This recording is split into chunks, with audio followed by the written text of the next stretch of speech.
Hello cloud experts.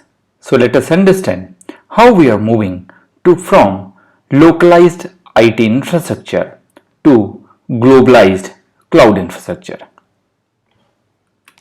Now, what are the typical problem with the traditional IT infrastructure? Traditional IT infrastructure were mostly on-premises data centers where they were locally available in the customer's offices. How to maintain these data centers, we need to have in-house expertise to maintain and operate these data centers. Any new services and functions or feature used to take a lot of time to market, so it had slow time to market. And it comes with high capex and opex cost. What are the typical life cycle of traditional IT infrastructure? So we used to plan for the IT infrastructure, then used to buy those infrastructure. After that, we are going to install and commission those IT infrastructure in our on-premises data centers. And finally, we used to operate them. And this life cycle continues whenever you want to add some more capacities, some more features or functions in your IT infrastructure. Now, what are the typical problems with the traditional IT infrastructure? Now, if you look at this, whenever we want to have some particular traffic, so this particular waveform here shows us the traffic, or I'll say demand of the resources with the time. If we keep our capacity more than the demand, which is typically the need, most of our resources are going to be unused. Typically, they say in the on-prem data center, 76% of the resources are being unused. However, to reduce this wastage, if we try to keep the capacity less than the demand, in this case, there can be two different scenarios.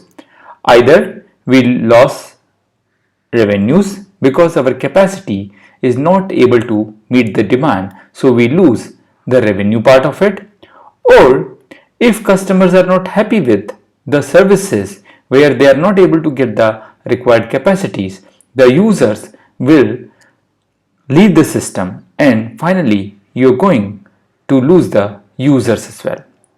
Now, the best way to maintain all these things is to move towards virtualization, where all the compute, storage and networking infrastructure can be virtualized, and that can be done by using some hypervisor, and all these physical infrastructure can be converted into multiple virtual machines. So VM here stands for virtual machines, and every VM can run their own operating systems and their own applications.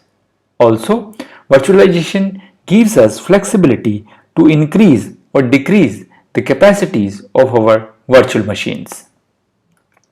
Now, it all started with the boom of internet, when we started getting lot of services which are available on internet, whether it is Google Drive to store your file, or WhatsApp, which is used for instant messaging, or YouTube, which is used for real-time video streaming, as well as the video streaming platforms. The Zoom, Google Classroom and Meet are required for collaboration and online meetings and online learning platforms. The digital transformation all started with the internet, and today whole our world is dominated by internet. So whether it is our camera or our car or our microwave or anything else what we use in our daily life can be connected to internet and using internet extensively. Now, with the advent of big data and artificial intelligence and machine learning, the huge amount of data started flowing in the system, and it becomes really difficult to store this data, analyze this data, and making some required output or some required information, capture some required information from this huge amount of data. The more and more the AI and artificial intelligence and the machine learning started coming to the picture, and that makes it more difficult to manage all the various services by using traditional IT infrastructure. Now data is considered as new oil, where a huge amount of data to be monitored, data to be measured, data to be analyzed, and data to be secured. So monitoring the data, measuring the data, analyzing the data, and finally storing this data in the secure and safe manner. Now, what are the new challenges in the changing world? The storing more and more data. The kind of data which is coming to the networks is really huge, and it is getting really difficult to store this data. Analyzing data is equally difficult because this is all huge amount of data, and analyzing this data in real time is getting really very difficult. Now, keeping this data secure, storing this data in a secure manner is another challenge which is coming to the on-prem data centers. To have latest applications, services or functions, we need more and more computing power, which is really difficult with the traditional data centers. You want to market your new services at any point of time, and you need services which have quick time to market, which can be marketed in a very low time. So for that, we need to have some computing resources which are always available to be deployed in minutes. Low capex, we want to keep our capital expenditure as low, and that is the precise reason we want to move towards cloud computing. And zero downtimes.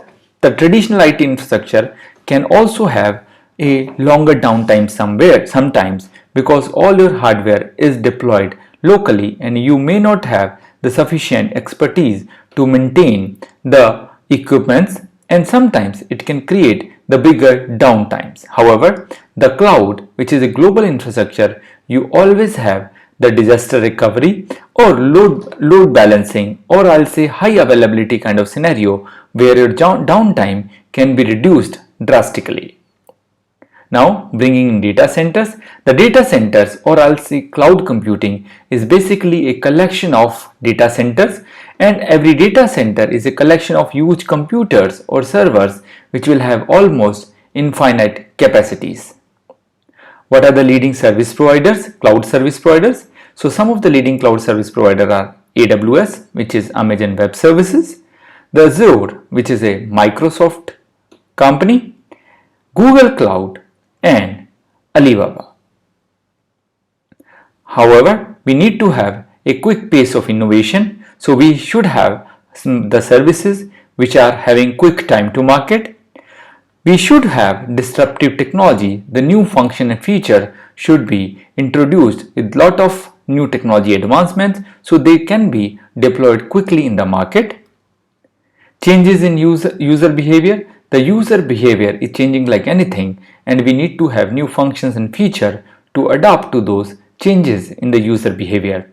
And finally, all these things are becoming, all these cloud computing things, all these new technologies or disruptive technologies, they're becoming the new normal in our today's world.